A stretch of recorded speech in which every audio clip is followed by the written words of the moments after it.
Il-Gvern ħallas aktar minn 25 miljun euro f'applikazzjonijiet għal benefiċċju tas-suppliment tas-salarju għal dawk milquta mill-COVID-19.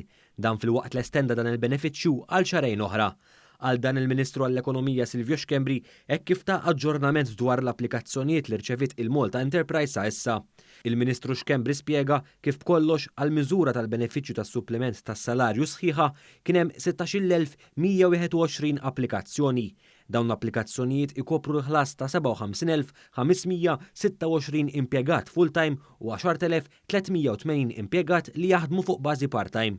Minn dawn l-applikazzjonijiet ġew approvati 9,696 applikazzjoni li jkopru ħlas ta' 33,645 impjegat full-time u 7,770 impjegat part-time.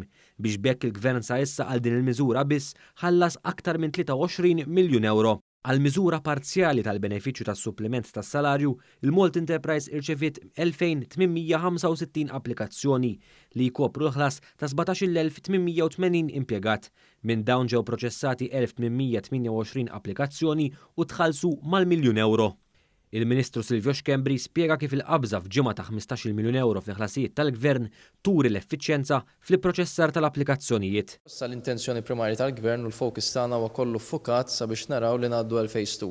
Jiġifieri dik il-proċess li issa nibdew niftħu l-attività ekonomika bil-mod il-mod, nieħdu miżuri wkoll li nkunu hemmhekk nissalvagwardjaw l-aspett mediku, però fl-istess ħin naraw kif nkomplu ngħinu lill-industrija, lin-negozji, self-employed, ħalli jkomplu kemm jista' jkun joħorġu minn din is-sitwazzjoni bl-inqas damage possibbli.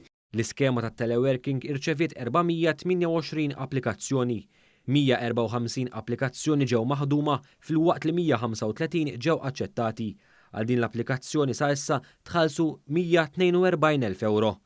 Kien hemm ukoll 1,553 applikazzjoni għal lif tal-kwarantina, ġew proċessati 1,190 u 363 applikazzjoni biss għadhom pendenti. Sa issa ntefqu kważi 50,000 euro għal dawn l-applikazzjonijiet li jkopru l-ħlas ta' 1,557 impjegat. Intant il-Kap Eżekuttiv tal-Malta Enterprise Gert Farrugia spjega kif issa la aktar minn 3/4 tal-applikazzjonijiet ġew proċessati, l-impenn tal-Malta Enterprise ser jiffoka fuq għajnuna lill-kumpaniji u lil dawk li jaħdmu għal rashom fl-operat u fil-preparazzjoni għal xenarju wara li tgħaddi l-pandemija.